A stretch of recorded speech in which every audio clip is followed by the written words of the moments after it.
اب ہم ذکر کریں گے میڈیسن کے بارے میں، طب کے بارے میں.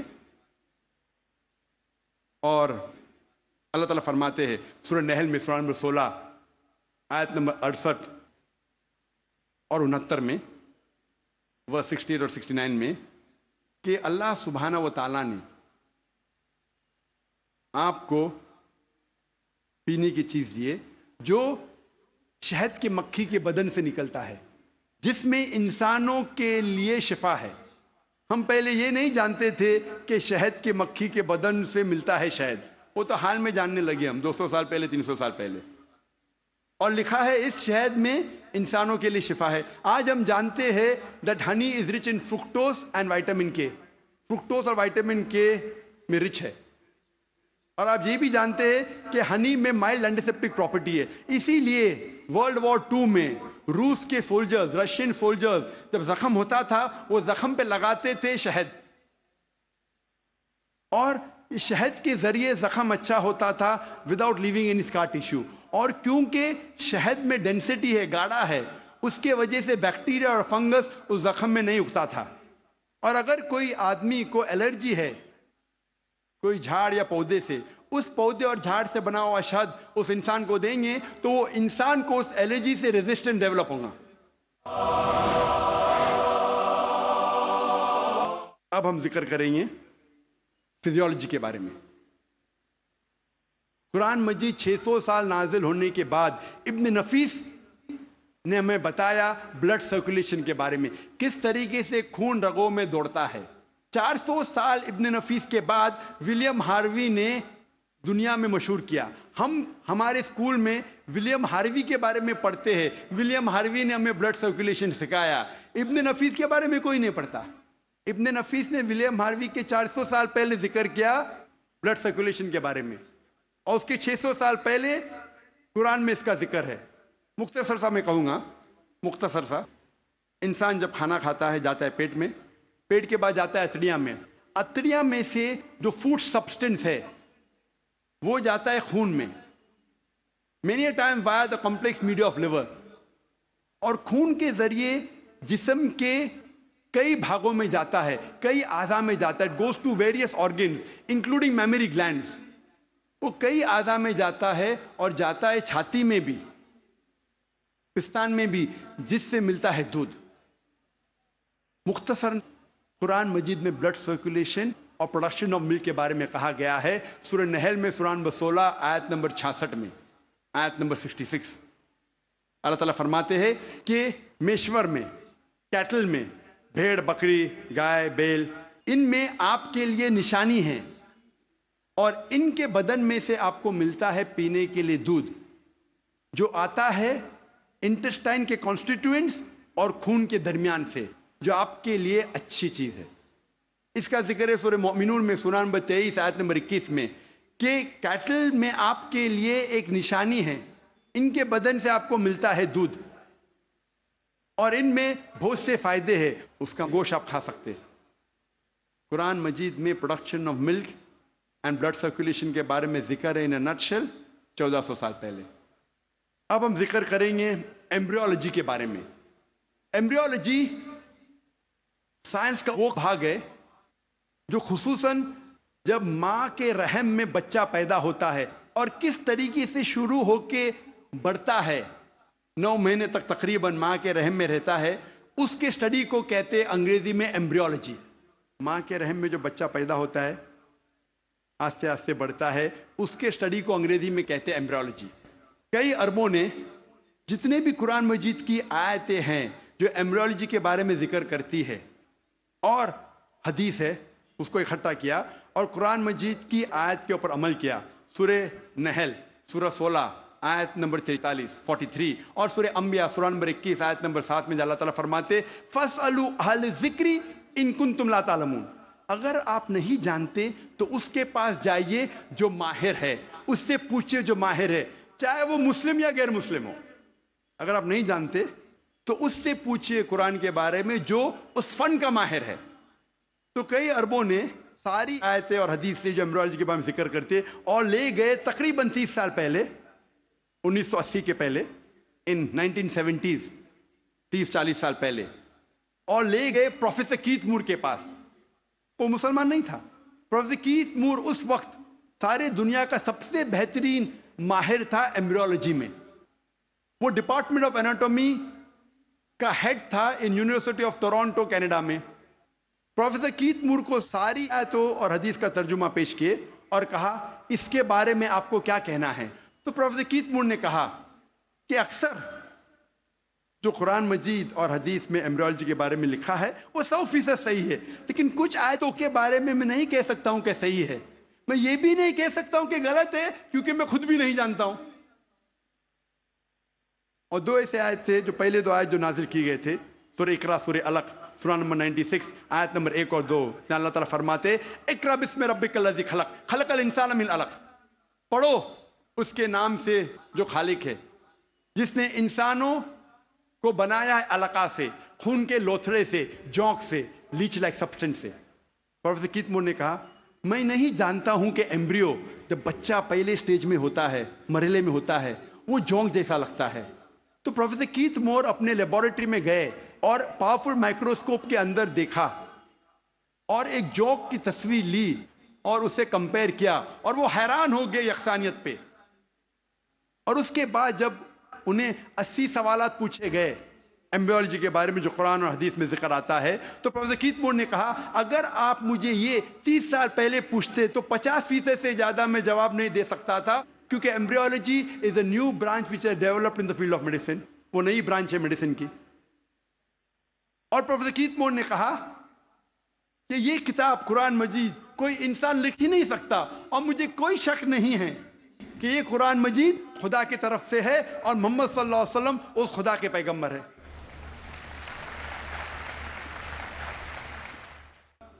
اللہ تعالیٰ فرماتے ہیں سورہ طارق میں، سورہ نمبر 86 میں 86 آیت نمبر 5، 6، 7 میں کہ انسان نہیں سوچتا وہ کس سے بنا، وہ ایک سیال قطرہ سے بنا جو گرا اس جگہ سے ریڑھ کی ہڈی اور پسلی کے بیچ.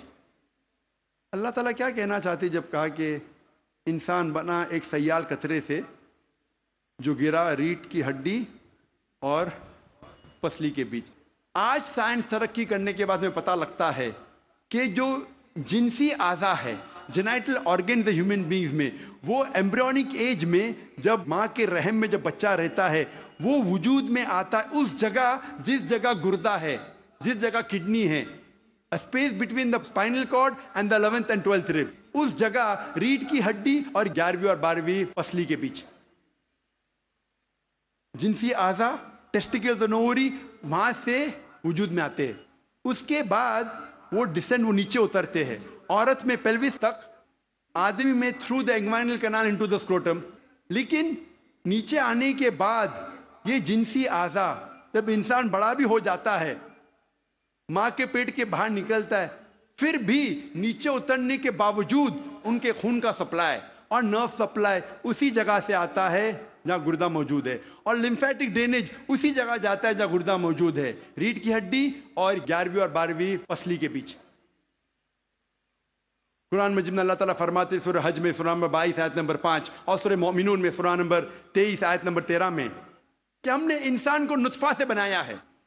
نطفہ کے معنی عربی میں ہے ایک چھوٹا سا سیال قطرہ، مائنیوٹ کوانٹٹی آف لکوڈ. جس طریقے سے آپ کپ کو خالی کرتے اور جو چھوٹا سا قطرہ سیال کا رہتا ہے، سیال قطرہ اسے کہتے ہیں نطفہ. اللہ تعالیٰ فرماتے ہیں سورہ سجدہ میں سورہ نمبر 32 آیت نمبر 8 میں ہم نے انسان کو بنایا ہے سلالہ سے. سلالہ کے معنی عربی میں ہے پورے حصے کا سب سے بہترین حصہ. سارے بھاگ کے سب سے بہترین بھاگ کو کہتے ہیں سلالہ. آج سائنس یہ کہتا ہے کہ 1 سمائنل امیشن میں 30 کروڑ سپرمز ہے.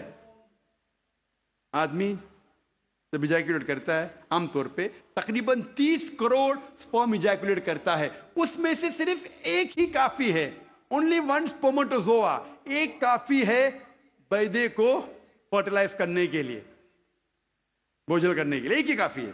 اس 30 کروڑ میں سے ایک کو قرآن کہتا ہے سلالہ، best part of the whole, سارے حصے کا سب سے بہترین حصہ. اللہ تعالیٰ فرماتے سورہ انسان میں سورہ نمبر 76 آیت نمبر 2 میں ہم نے انسان کو تحفہ دیا ہے، صلاحیت دی ہے سننے کی اور دیکھنے کی۔ قرآن میں لکھا ہے سب سے پہلے آتی ہے انسان میں صلاحیت سننے کی۔ آج سائنس یہ کہتی ہے کہ 22ویں دن میں ماں کے پیٹ میں بچے کا کان اندرونی حصہ شروع ہوتا ہے اور 5ویں مہینے تک کمپلیٹ ہوتا ہے، 7ویں مہینے میں آنکھ کھلتی ہے۔ تو قرآن میں لکھا سب سے پہلے آتی ہے سننے کی صلاحیت، اس کے بعد دیکھنے کی۔ قرآن میں اس کا ذکر ہے سورہ سجدہ میں سورہ نمبر 32 آیت نمبر 9 میں بھی ہم نے انسان کو دی ہے صلاحیت سننے کی، سوچنے کی اور سمجھنے کی۔ قرآن مجید میں جو جینٹکس کے بارے میں ہم پڑھتے ہیں، آج سائنس یہ کہتی ہے کہ جو انسان کا جنس ہے وہ آدمی کے سیال سپرم پہ ڈیپینڈ کرتا ہے، منی پہ ڈیپینڈ کرتا ہے۔ اور اگر 23rd پیئر آف کروموزوم 23ویں جوڑی کروموزوم کی اگر وہ XX ہے تو ہو جاتی ہے لڑکی، اگر XY ہے تو بن جاتا ہے لڑکا۔ اور منی ذمہ دار ہے یہ جاننے کے لیے کہ لڑکا ہے لڑکی ہے۔ منی کا اگر X حصہ لیتا ہے فرٹیلائزیشن میں تو بنتی ہے لڑکی، اگر Y حصہ لیتا ہے تو بنتا ہے لڑکا۔ یہ ہم حال ہی میں جانیں، قرآن مجید میں اس کا ذکر ہے 1400 سال پہلے سورہ نجم میں سورہ نمبر 53 آیت نمبر 45-46 میں اللہ تعالیٰ فرماتے ہم نے انسان کو جوڑے میں بنایا ہے، میل اینڈ فیمیل، جنس میں مذکر اور مؤنث، ایک قطرے سے جو آدمی سے آتا ہے، عربی میں لکھا ہے تمنا۔ اس کا ذکر ہے سورہ قیامہ میں سورہ نمبر 75 سورہ نمبر 75 آیت نمبر 37-39۔ اس میں اللہ تعالیٰ فرماتے ہم نے انسان کو بنایا ہے نطفتن من منی یمنا، ہم نے انسان کو بنایا ہے آدمی کے منی کے نطفے سے، اور پھر بنا علقات سے مدغہ اور ان کو جنس ڈالی، مرد اور عورت۔ قرآن میں لکھا ہے یہ سپرم منی رسپانسبل ہے for giving the sex to the child, male اور فیمیل۔ ہمارے دیش میں اکثر والدین چاہتے ہیں کہ لڑکا پیدا ہو، اگر لڑکی پیدا ہوتی ہے تو ساس کہیں گی بہو سے کہ تو نے لڑکی کو پیدا کیوں کی، لڑکی کو پیدا کیوں کی؟ لڑکی یا لڑکا ہونا اللہ سبحانہ تعالیٰ کے ہاتھ میں ہے، لیکن اگر کسی کو دوش دینا ہے تو سائنس اور قرآن کہتا ہے کہ لڑکی یا لڑکا ہونے کے لیے مرد کا سپرم منی از ریسپانسبل، مرد کا منی ذمہ دار ہے۔ تو اگر ساس کو کسی کو دوش دینا ہے تو اپنے بیٹے کو دینا چاہے، بہو کو نہیں، کیونکہ سائنس اور قرآن کہتا ہے کہ سپرم از ریسپانسبل۔ اللہ تعالیٰ فرماتے ہیں سورہ زمر میں سورہ نمبر 39 میں آیت نمبر 6 میں کہ ہم نے انسان کو ماں کے رحم میں بنایا، مرحلے کے بعد دوسرے مرحلے میں stages after stages, in 3 veils of darkness, 3 اندھیرے پردوں میں۔ پروفیسر کیتھ مور نے کہا یہ 3 پردے اندھیرے کے معنی ہیں اینٹی ایبڈومنل وال، یوٹرائن وال، ایمنیو کوریونک میمبرین۔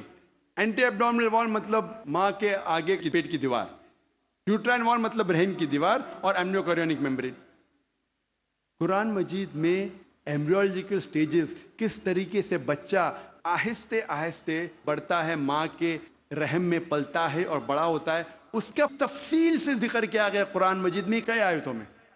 ایک سورہ کی 3 آیت پیش کروں گا، سورہ مؤمنون کی سورہ نمبر 23 آیت نمبر 12 سے 14 میں اللہ تعالیٰ فرماتے ہیں کہ ہم نے انسان کو بنایا ہے کوئنٹیسنس آف کلے سے، انسان کو بنایا ہے 3 کے سلالے سے، اور پھر اس کو بنایا نطفہ میں، نطفہ کو رکھا قرار مکین میں، پھر نطفے کو بنایا علقہ میں، علقہ سے تبدیل کیا مدغہ میں، مدغہ سے بنایا عظامہ، اور اس عظامہ پر ہم نے ڈالا لحم، اور اللہ سبحانہ وتعالیٰ نے اس کے بعد ایک نئی جاندار چیز بنائی۔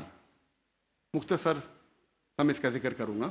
اللہ تعالیٰ فرماتے ہم نے انسان کو 3 کے سلالہ سے بنایا، نطفہ میں، نطفہ میں نے کہا مائنیوٹ کوانٹٹی آف لکوڈ، سیال قطرہ، اور اس کو ایک قرار مکین میں رکھا، محفوظ جگہ میں، قرار مکین، محفوظ جگہ۔ ہم جانتے ہیں سائنس کہتا ہے کہ ماں کے رحم میں جب بچہ ہے وہ پیچھے کے حصے سے ریڑھ کی ہڈی سے پروٹیکٹڈ ہے، محفوظ ہے، پوسٹیریئر مسل سے، اور آگے سے اینٹی ایبڈومنل وال اور یوٹرائن وال سے۔ ہم نے پھر بنایا علقہ میں، علقہ کے 3 معنی ہیں، ایک ہے جوک، دوسرا ہے خون کا لوتڑا، اور تیسرا ہے ٹو کلنگ، مطلب چپک کے لٹکنا۔ علاقہ کے تین معنی، ایک معنی کا ذکر میں کر چکا ہوں کہ جوک ہے، لیچ لائک سبسٹنس۔ وہ دکھنے کے علاوہ آج سائنس یہ کہتی ہے کہ ماں کے رحم میں بچہ جوک جیسا برتاؤ کرتا ہے، ماں کے ذریعے خون چوستا ہے تھرو دا پلیسنٹا، تو دکھنے کے علاوہ جوک جیسا برتاؤ بھی کرتا ہے۔ دوسرے معنی ہے خون کا لوتڑا۔ آج سائنس یہ کہتی ہے کہ شروع میں بلڈ سرکولیشن شروع نہیں ہوتا ہے، رگوں میں خون بہنا شروع نہیں ہوتا ہے، تو دیکھنے میں اس سٹیج میں، اس مرحلے میں وہ دکھتا ہے خون کا لوتھڑا۔ تیسرے معنی ہے کہ چپک کے لٹکنا، something which clings۔ آج سائنس یہ کہتی ہے کہ ماں کے رحم میں بچہ چپک کے لٹکتا ہے ماں کے رحم کے دیوار کو۔ تو تینوں معنی الحمدللہ ثم الحمدللہ جو قرآن مجید میں علاقہ کی ہے، تینوں معنی سائنٹیفکلی آج ثابت ہو چکی ہے۔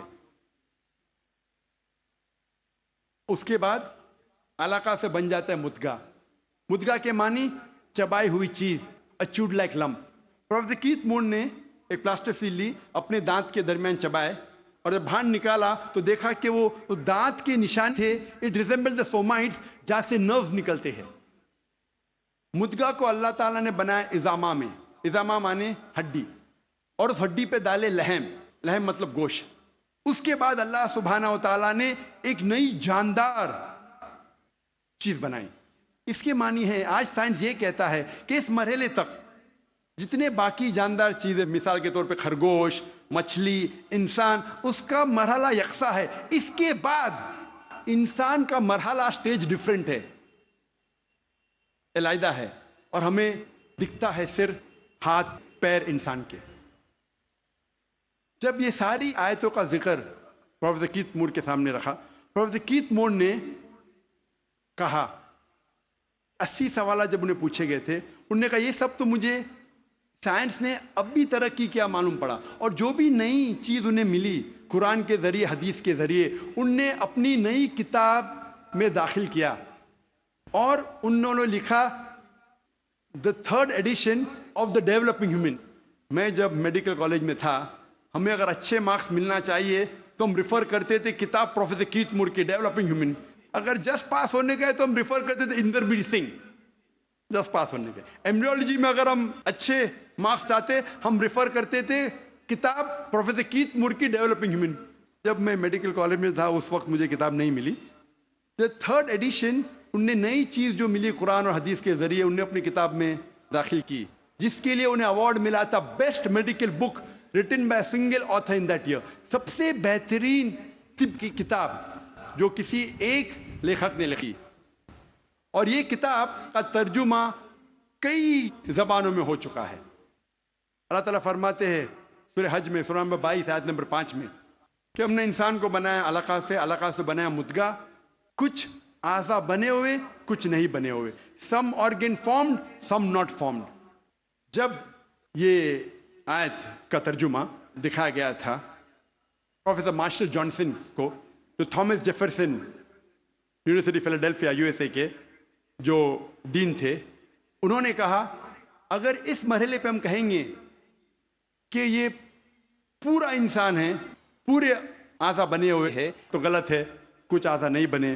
اگر ہم کہیں گے یہ پورا انسان نہیں ہے تو یہ غلط ہے کہ کچھ اعضا بنے ہیں۔ تو قرآن مجید میں جو تفصیل سے ذکر آتا ہے کہ some organ formed, some not formed, اس سے بہترین ڈسکرپشن کوئی میڈیکل کتاب میں آپ کو نہیں ملے گی۔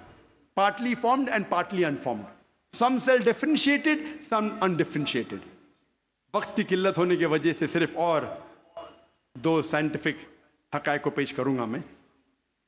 اللہ تعالیٰ فرماتے سورہ قیامہ میں، سورہ نمبر 75، سورہ نمبر 75 آیت نمبر 3 اور 4 میں، انکار کرنے والے جب کہیں گے اللہ سبحانہ و تعالیٰ آخرت کے دن میں ہماری ہڈیوں کو کیسے جوڑے گا؟ ہم جانتے ہیں مرنے کے بعد دفن ہو جاتے، ہڈیاں مٹی میں مل جاتی ہے، ڈسنٹیگریٹ ہوتی ہے، تو اللہ تعالیٰ آخرت میں ہماری ہڈیوں کو کیسا اکٹھا کرے گا، کیسے ہمیں پہچانے گا؟ اللہ تعالیٰ کہتا ہے کہ ان سے کہو کہ اللہ سبحانہ و تعالیٰ صرف ہڈیوں کو اکٹھا نہیں کر سکتا لیکن آپ کی انگلیوں کے پور پور کو پھر سے بنا سکتا ہے. اللہ تعالیٰ کیا کہنا چاہتے ہیں کہ ہڈیوں کو صرف اکٹھا نہیں کر سکتا لیکن آپ کی انگلیوں کے پور پور کو پھر سے اکٹھا کر سکتا ہے. سن 1880 میں سر فرانسس گولڈ نے ایجاد کیا فنگر پرنٹنگ میتھڈ اور کہا کہ کروڑوں لوگوں کے درمیان 2 لوگ میں یکساں فنگر پرنٹس نہیں ہیں. اور آج ہم فنگر پرنٹنگ میتھڈ استعمال کرتے ہیں مجرم کو پکڑنے کے لیے. انٹرپول کرتی ہے, پولیس کرتی ہے, CID, FBI, CIA, جاننے کے لیے مجرم کون ہے. جو 1880 میں ہم نے جانا 130 سال پہلے, 1400 سال پہلے قرآن میں لکھا ہے. ہڈیوں کو تو چھوڑو, ہم آپ کے انگلیوں کے پور پور کو اکٹھا کر سکتے ہیں. میں تقریر کے آخری میں پروفیسر تغرا تغشاں کی مثال پیش کرنا چاہتا ہوں. ہم طبیب پہلے یہ سمجھتے تھے کہ درد کا احساس کرنے کے لیے دماغ کافی ہے. Brain is sufficient for realising the pain. ابھی سائنس ترقی کرنے کے بعد ہمیں پتہ لگتا ہے کہ چمڑیوں میں پین ریسپٹرز ہے. درد کا احساس کرنے کے آلہ ہے, ریسپٹرز ہے, جو بہت ضروری ہے درد کا احساس کرنے کے لیے, جس کے بنا انسان درد کا احساس نہیں کر سکتا. اسی لیے جب کوئی انسان جل جاتا ہے, جب کوئی انسان زخمی ہو جاتا ہے جلنے کی وجہ سے اور ڈاکٹر کے پاس جاتا ہے, ڈاکٹر ایک سوئی لیتا ہے اور اس جلے ہوئے حصے کو چبوتا ہے. اگر مریض کو درد ہوتا ہے ڈاکٹر خوش ہے, pain receptors intact, pain receptors محفوظ ہے. اگر مریض کو درد نہیں ہوتا ہے ڈاکٹر کو افسوس ہوتا ہے, پین ریسپٹرز ختم ہو چکے ہیں, مر چکے ہیں. آج ہمیں پتا چلا کہ پین ریسپٹرز بھی ضروری ہے درد کا احساس کرنے کے لیے. قرآن مجید میں کہا گیا ہے سورہ نساء میں, سورہ نمبر 4 آیت نمبر 56 میں, آیت نمبر 56 میں, جو لوگ ہماری نشانیوں کا انکار کرتے ہیں ان لوگوں کو ہم آخرت میں آگ میں ڈالیں گے, اور جتنی بار ان کی چمڑیاں جلیں گی اتنی بار ہم ان کو نئی چمڑی دیں گے تاکہ وہ درد کا احساس کر سکے. اللہ تعالیٰ کیا کہنا چاہتا ہے کہ جو لوگ ہماری نشانیوں کو جھٹلاتے ہیں, انکار کرتے ہیں, ہم ان کو آخرت میں آگ میں ڈالیں گے, اور جتنی بار ان کی چمڑیاں جلیں گی اتنی بار ہم ان کو نئی چمڑی دیں گے تاکہ وہ درد کا احساس کر سکے. اللہ تعالیٰ یہ کہنا چاہتا ہے کہ چمڑیوں میں پین ریسپٹرز ہے, اگر پین ریسپٹرز مر گئے تو درد کیسا ہوگا, تو درد کا احساس دلانے کے لیے نئی چمڑی دیں گے, جلیں گی نئی چمڑی دیں گے.